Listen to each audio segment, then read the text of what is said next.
Somewhere beyond the hills, where fog clings to the cliffs and ivy sleeps on stone, there is a castle where time does not rush.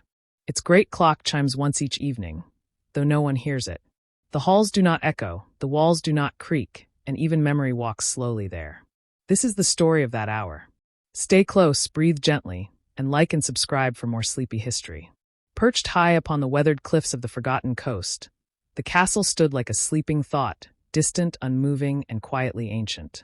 Mist rolled in every morning, gentle and silver, veiling its towers like a half-remembered dream. No banners fluttered from its turrets. No carriages clattered through its stone gates.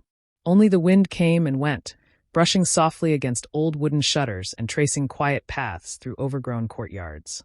The ocean below whispered rather than roared, as though even the sea did not wish to disturb this silent relic of time. No one had lived in the castle for generations. At least, no one with a name or story that the nearby villagers could still recall. Yet, the castle had not crumbled. Its walls remained firm, moss-coated but unbroken. The great doors were shut but not locked. The windows were dusty but never shattered. The tower roofs, steep and slate-colored, stood in patient stillness, untouched by the violence of storms. It was as if the place had made a quiet agreement with time itself, to be left alone and in return to never fall apart. Children from nearby hamlets would sometimes wander to the edge of the cliffs and stare across the wide valley, pointing toward the castle's outline hidden in mist. They whispered stories of ghosts and echoes, of a queen who never left and a guard who never blinked. But the adults spoke differently. They called it the Hour House, though no one knew why. Perhaps it was because something strange always happened around dusk, when the sky turned lavender and the mist thickened. The birds would fall silent. The clouds would seem to slow. And those who were near the cliffs would feel the strange tickle of a presence, soft as fog and just as fleeting. From the valley below, the castle looked almost painted into the cliffs, not built but grown. Its stone matched the rock beneath, its towers rising like thoughtful peaks from the earth. Ivy covered the lower walls in gentle green waves, and every window seemed to reflect not the light, but some ancient memory too faint to name. There was no path leading to its gates. The forest around it had long reclaimed the roads, covering them with moss, branches, and wildflowers that bent forward as if listening for footfalls that no longer came. Still, the castle remained, not dead but deeply asleep. It waited through seasons without complaint. Snow touched its rooftops like powdered sugar. Rain kissed its stones with patient rhythm. And the sun, when it could reach through the ever-present mist, cast soft golden lines across its empty courtyards. For those who dared speak of it, the castle was not feared. It was respected, like a wise elder who said nothing, yet remembered everything. No one had reason to go there. But some nights, when the moon sat low and full, a faint chiming could be heard by the cliffs. Soft, single, and distant, like a bell remembering its purpose. And so the villagers stayed in their cottages, lit their candles early, and listened not to what they heard, but to what they almost heard. The quiet, the mist, the pulse of something timeless breathing above them. There was a particular hour each evening when the castle shifted, not with movement, but with meaning. It arrived without ceremony, without fanfare, and certainly without sound. It was not marked by the setting of the sun, nor by any clockwork ritual.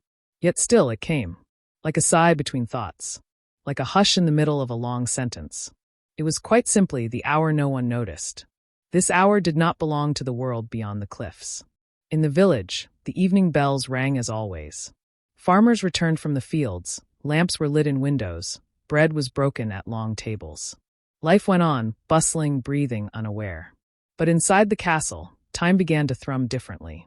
The light would soften, turning golden where it had been gray. Shadows grew longer, but did not darken. Instead, they seemed to stretch toward something unseen, like they were reaching for their own memories.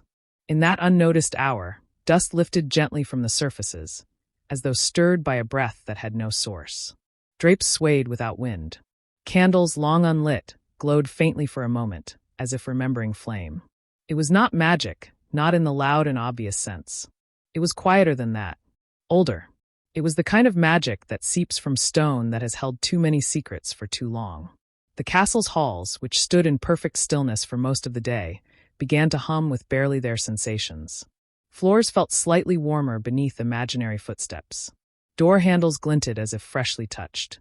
Even the great dining hall, empty for centuries, filled with a softness, as though air itself was pulling up a chair and waiting for someone to speak. No clocks rang. No bells chimed. No creatures stirred. And yet, the castle awakened. Not with life, but with presence.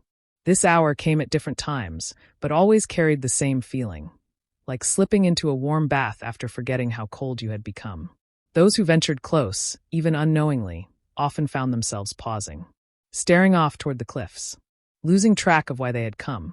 They would find themselves looking up at the sky and realizing the color had changed. Not just darker, but deeper, like the air itself had thickened with thought. Scholars who studied such phenomena might have called it residual energy, or perhaps psychic imprint. But the villagers knew nothing of such terms. They only knew that, during that quiet hour, the world seemed softer, as if something ancient was listening, or remembering, or dreaming. Sometimes a crow would land on a crooked spire and remain still, not cawing, not shifting, just watching. Sometimes a leaf would drift sideways in the air, instead of falling. And sometimes, if you happened to be near enough to the forest edge, you might hear a low creak, like a door opening slowly somewhere deep inside stone. It was not a haunting. It was not a haunting at all. It was something far gentler, far older. Something that respected silence, and asked only that you did the same. And when the hour passed, it left no trace. The air would lighten. The shadows would return to their places. The leaves would fall as they should. And the castle would return to its stillness, as if nothing had happened. But something had. Something always did. You just had to know how to listen. Not with ears, but with stillness. Not with questions, but with patience. It was the hour no one noticed, and yet it noticed everyone. Lady Talia was not carved into legend, nor sung of in song, yet her name lingered in the very mortar of the castle's stone. No one remembered where she had come from, only that she had always been there, as natural a part of the castle as the arches and stairwells she wandered. Some said she had once been nobility, the last of her line. Others believed she had never been alive in the way others were, that she was something left behind by time itself. Not a ghost, but a memory still walking. She did not haunt the castle. She tended to it. Every evening, as the sky began to melt into soft lavender and that unnoticed hour began to breathe, Lady Talia would begin her silent circuit through the corridors. Her figure, robed in ash-gray velvet with threads of faded indigo, moved like a candle's shadow, delicate, slow, and meaningful. Her sleeves brushed the stone walls, her fingertips occasionally pausing to rest against a cool archway or the edge of a worn tapestry. She never looked hurried. She never looked lost. Her path wound through the ancient hallways, which echoed not with footsteps but with the weight of memory. These corridors were not just stone and dust. They were filled with air that remembered voices, with arches that held the warmth of long-forgotten torches, and with doors that had learned to open only for quiet hands. As she moved, the air behind her seemed to shimmer slightly, not with light, but with stillness. Each hallway in the castle had a name once, though none are remembered now. There was the Hall of Breath, where the stone walls were so close they seemed to sigh when you passed. There was the Corridor of Longing, where windows looked out not upon the sea, but into other windows, as if longing to see something more than fog. And there was the Turn of Soft Steps, where no one ever made a sound, not even when running. But of all these, Lady Talia preferred the northward walk, the longest, the quietest, and the one that ended beneath the smallest tower. It had no paintings, no statues, and no carvings. Just clean stone, old as silence. She carried with her a lantern, though it was never lit. It was made of brass and glass, with a small curved handle and the smell of long-cooled wax. When she walked, it swung gently at her side, catching what little light the twilight allowed.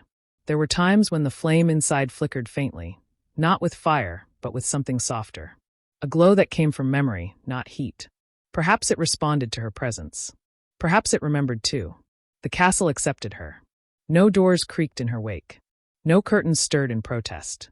The great halls that might have swallowed a lesser soul simply parted for her, like a forest bowing to a wind it trusted. And though her face bore the expression of someone who had lived long beyond the need for words, her eyes were not empty. They held a softness that only comes from knowing exactly where one is, even if no one else understands. Some say she spoke once, many years ago, to a child who had wandered too far from the cliffs and found himself at the castle's gate. She had not opened the gate, nor called out, but appeared suddenly beside him, her hand resting gently on his shoulder. When he looked up, startled, she simply whispered, Not yet. And with that, the child turned and walked back toward home, never looking back, and never again speaking of the misty path that led him there. Lady Talia remained, not watching over the castle like a guardian, but walking through it like one might walk through a story. Her presence did not break the silence. It deepened it, and though no one alive had truly met her, those who dreamed of the castle often described the same gentle figure in velvet gray, lantern in hand, walking beneath arches older than time. There were lanterns in the castle, dozens of them, perhaps more, hung with care along the stone corridors, nestled into alcoves near stairwells, and resting upon old iron brackets outside empty chambers. Each one crafted by hand, shaped of brass and glass, their panes etched with curling patterns of vines and stars. They were elegant but unremarkable at first glance, the sort of objects that went unnoticed in daylight and were easily forgotten in the hush of shadow. But they had never been lit. Not once, not in living memory, and not in the dreams of those who had wandered too close to the castle's edge. The wicks within them were untouched, preserved as if waiting. And though time had faded the color of the metal and clouded the glass with dust, the lanterns themselves remained whole. No cracks, no rust. They stood as if time had made a promise not to break them. Their placement was deliberate, always at turns where moonlight never reached, always at doorways that led nowhere now, always beneath vaulted ceilings where echoes dared not linger. They were positioned as though someone long ago had expected night to come, not the kind of night that blanketed skies, but the deeper sort, the kind that lived inside walls and waited behind silence. Lady Talia never lit them. She passed by each one on her slow evening walk, her own lantern dim and cold in her hand. She would sometimes glance toward them, but never reach out, as though she and the lanterns had come to a quiet agreement. They belonged to a different kind of light, one that could not be summoned, only remembered. The villagers who lived near the cliffs sometimes told their children stories about those lanterns. That each one held a memory, sealed behind its glass like breath in winter. That if one were to light even a single wick, the entire castle would awaken, not with noise or fire, but with every moment that had ever passed within its walls. Laughter from long-forgotten feasts. Footsteps echoing through ancient halls. The rustle of silk gowns and whispered secrets exchanged beneath towering windows. But no one dared to try. In truth, those lanterns held no flame because they had never needed one. In the hour no one noticed, they flickered faintly on their own. Not with light, but with presence, a soft shimmer, a pale gleam, as if acknowledging someone had passed by. It was not heat they offered, but reassurance. They were markers of memory, not tools for sight. Sometimes, the castle's narrow staircases would feel a little warmer near the lanterns. Sometimes, a hallway that should have been too dark to walk would be bathed in a faint glow, just enough to guide a step. And sometimes, those who dared dream of the castle would see the lanterns in their sleep, lit not with fire, but with the color of old music and long-held promises. It was said that the castle itself had chosen never to light them, not out of fear, but out of reverence. To light them would be to declare something final. But silence, like the mist, was still unfolding. The story was not finished. The breath had not yet been exhaled. So the lanterns remained, always in place, always waiting. Not for flame, but for someone who understood that not all things meant to glow must burn. Some were meant to remember. Beneath the chapel, under layers of flagstone and forgotten hymns, there lay a passage that no one had built, or so it seemed. It did not appear in any map, not even in the faded scrolls tucked away in the castle's dusty library. It was not carved with intention, nor shaped with pride. It had simply always been there, as if grown from the stone itself, a shadow stitched into the earth's quiet seams. The chapel above was small, with high narrow windows and a single wooden pew long splintered by time. Dust hung in the air like incense, catching light in soft golden threads. No bells rang here, no sermons echoed. Yet the silence within the chapel was sacred, deep enough to hush even thoughts. And near the altar, behind a faded tapestry depicting a tree with silver roots, there lay a step, slightly lower than the rest, worn smooth by something older than feet. There was no trapdoor, no iron ring to lift, just a dip in the stone floor and a suggestion of space. One did not find the passage by force. One found it by stillness. It was Lady Talia who knew the way. She would sometimes pause at the tapestry, resting her fingers gently upon the silver threads. And then she would descend, slowly, quietly, into the earth, her steps careful and calm. The walls around her would grow colder, not with malice, but with memory. The air smelled not of decay, but of damp parchment and pressed leaves, a library buried not in books, but in time itself. The passage twisted gently, like a river beneath stone, its ceiling low and its walls close. It did not threaten. It did not creak. It breathed, a slow, steady rhythm, as though the castle itself had lungs. On either side of the path, niches were carved into the walls, shallow and square. Each held a small object, a ribbon, a coin, a lock of hair, a tiny wooden toy. Offerings, perhaps, or forgotten pieces of lives that once passed quietly through this place. No one knew what lay at the end of the passage. Even Lady Talia never walked its full length. She would stop midway, in a widening of the path where the ceiling arched slightly and the walls glowed faintly with lichen. Here she would stand in silence, as if listening, as if waiting for a voice that had not spoken in centuries. Some said the passage was a memory vault, not of things but of feelings, that the very stone remembered grief and joy and fear and hope, and carried them in the cool air like song notes lost to wind. Others believed it was a boundary, a threshold between the castle's history and something far older, far quieter. Something that did not wish to be disturbed, but welcomed respectful silence. Even the lanterns did not follow here. The walls bore no hooks, no iron arms. There was only darkness, a living, breathing kind of darkness, and the soft echo of a footstep never quite made. Visitors who dreamt of the passage sometimes awoke with the smell of wet stone in their noses and a strange calm in their chest, as if they had walked through sadness without sorrow, through loss without fear.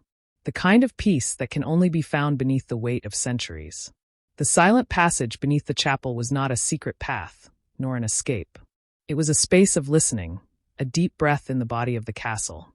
And while none could say for certain what its purpose had been, those who believed in such things knew this much.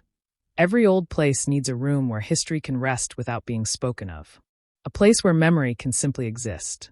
And in this castle, that place lived beneath a chapel no longer prayed in, a quiet artery pulsing beneath the stone, gently holding all that was never said.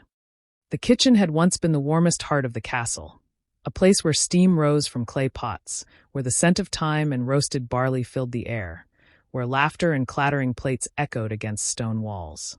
But those days had long passed, leaving only a hushed stillness behind. The hearth was now cold, its firewood untouched for decades. The iron cauldrons sat patiently on their hooks, rust dusting their rims like fine spices of time. Shelves that once brimmed with jars and herbs now held only dust and silence. Yet the kitchen never felt abandoned. Something remained, not a person, not even a presence, but the gentle trace of use.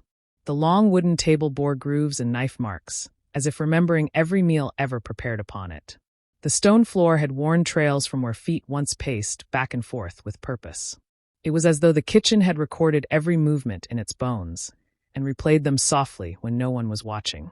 There were whispers here, too, faint and distant, like words spoken in the next room of a dream. Not urgent, not frightening, but familiar. The soft clink of a ladle, the creak of a spoon drawer, the sigh of a baker kneading bread by the first morning light. No wind passed through the kitchen, yet parchment would sometimes flutter. No footsteps echoed, yet flour seemed to stir lightly in the air. Lady Talia rarely visited this room. When she did, it was never for long. She would stand at the threshold, her lantern still unlit, eyes resting on the long table and the cool hearth. She never crossed to the far side, never touched the hanging bundles of dried herbs, which, curiously, had not fully withered. Some remained green, their scent faint but real, like a garden refusing to forget.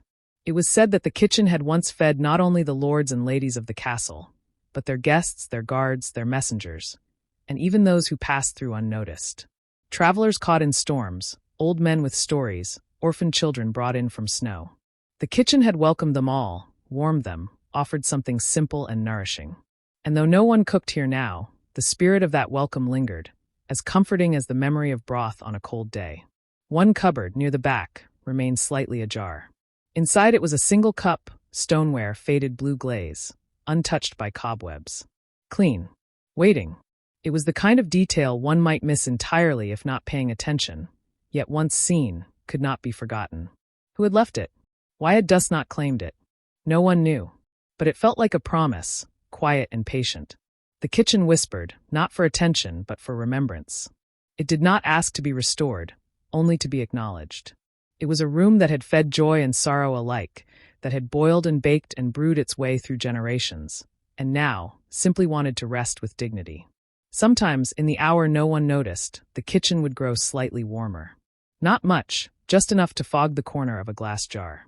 And once, a visitor in a dream swore they saw a kettle shift ever so slightly on its hook. Not as if bumped, but as if someone had thought about tea. They called him the Watchman, though no one knew his name. His story was a quiet thread woven into the castle's fabric. Not loud, not legendary, but steady, like a breath that never quite left. He stood at the tallest tower, where the wind met the stone with a constant whisper, and where the view stretched beyond the cliff's edge, far into the misty countryside that blurred into dreams. He was not a ghost in the usual sense. He did not drift or vanish, nor did he clatter chains or sigh through the hallways. He simply stood, motionless, upright, watching, or at least that was what everyone assumed. But those who glimpsed him in their dreams, in passing thoughts, or at the edge of sleep, always described him the same way. Eyes closed, back straight, hands resting lightly on the hilt of a long-forgotten sword. Not guarding, not waiting, just resting. And yet, his presence was not empty. He seemed alert in his stillness, as if listening through the skin of the wind or the bones of the castle. His armor, dulled by time, bore no crest. The metal was a soft pewter tone, worn smooth at the elbows and knees. Beneath it, layers of linen and wool, storm blue and faded rust, peeked out at the seams. His helmet lay at his feet, untouched by dust. Some believed the Watchman had once been a knight who vowed never to leave his post.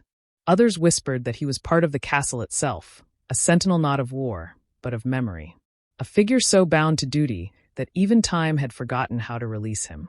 Lady Talia sometimes passed beneath his tower during her evening walk.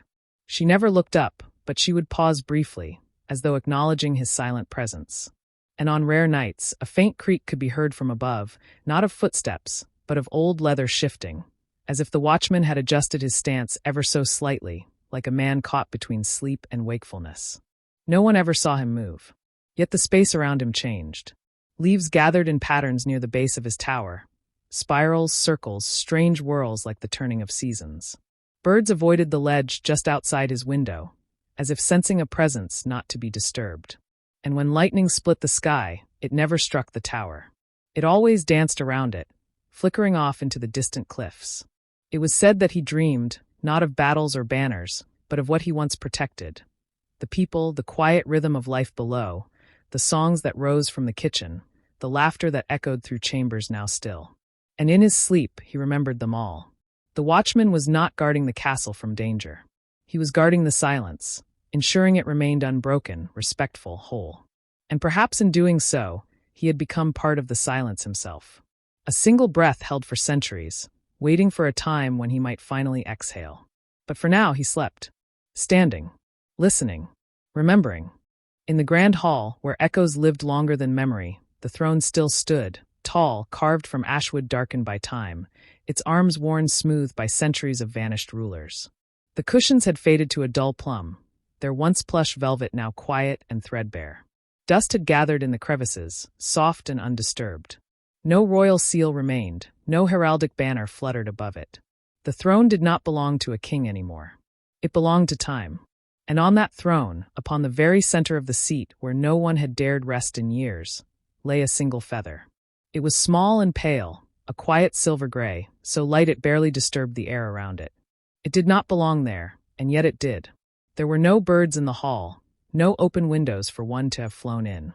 No servant had placed it there, nor Lady Talia in her silent rounds. But it was there nonetheless, as if left by a moment that had walked through the room and placed it down as a token, not of rule, but of remembrance. Those who dreamed of the feather never dreamed of the throne itself. They remembered the feather and the silence that held it, a silence deeper than absence. It was not grief nor ceremony. It was a kind of reverence, like something once deeply important had passed through and left no footprints, only this, a sign soft and weightless, of its having existed at all. Some whispered that the feather came from the Watchman's dream, dropped from a bird that flew only in his sleeping mind. Others said it was a message from the castle itself, a note of farewell or perhaps of peace. A symbol that power, once seated and celebrated, could settle into gentleness. That silence could become the ruler now. There were older legends, too, ones told only among mossy stones and half-spoken in chapel shadows. Tales of a bird that visited the castle only once every 100 years, flying straight through walls, its wings made not of feathers but of forgotten songs. Wherever it landed, it left a mark. Not for glory, not for fear, but for memory. Lady Talia once stood before the throne in her quiet passage. She did not sit. She did not speak. But for the briefest moment, her eyes rested on the feather, and her lips, always so still, curved ever so slightly as if in recognition. Then she moved on. No one dared remove the feather. Even the wind, which sometimes wandered through the broken panes high in the rafters, passed over it gently. It remained there through seasons, through storms, through shadows and moonlight. Undisturbed. The feather on the throne was not a mystery to be solved, nor a relic to be explained. It was a closing note, a final whisper from something that no longer needed to be known. A reminder that not all endings are loud, and not all thrones need to be filled. Some are meant to rest. Some are meant to remember. And some are meant to hold only a feather. In the final hour, not marked by clocks nor announced by bells, something changed in the castle.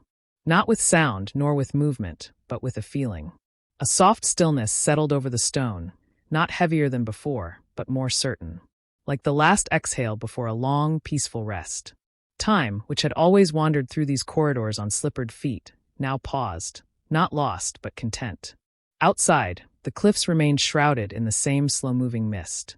The sea murmured far below. Trees beyond the edge of the ground swayed gently, as if nodding in agreement with something too old for words. No banners were raised. No pronouncements were made. But within the walls, something quiet and final unfolded. Lady Talia no longer walked the corridors. The lanterns remained unlit. The watchman stood, eyes softly closed, no longer dreaming of war or waiting. The kitchen's silence became deeper, not with loneliness, but with completion, a room that had done its work and could now rest. The feather on the throne did not move. And somewhere beneath the chapel, the passage breathed one last breath, then stilled as if it, too, had heard the story reach its closing line. Time, in its usual manner, did not stop with grandeur. It simply slowed until it ceased to move entirely. The castle did not collapse, nor vanish, nor turn to ruin. It remained, exactly as it was, suspended not in magic, but in memory. Every stone, every corridor, every sigh of wind that passed through the ancient windows, all held gently in a place where clocks no longer mattered. And yet, for those who dream, those who lie between sleep and waking, the castle still waits. Not as a place to visit, but as a place to remember. A soft echo in the mind's quiet hours. A flicker of a lantern never lit. A watchman who never moved. A garden that never asked for praise. A feather on an empty throne. Time slowed. Then it stayed. And in doing so, it made room. For silence, for story, and for the gentle wonder of things that do not need to end loudly to be remembered forever. And so the castle rests, its stones wrapped in silence, its stories held softly in the folds of time. If this quiet tale brought you a moment of stillness, or gently accompanied you toward sleep, we invite you to join us again. There are many more forgotten places to explore, and many more gentle stories to tell. Like the video. Bell subscribe to Drowsy Archives for the next journey into the soft, sleepy corners of history. Until then, sleep well, and dream quietly.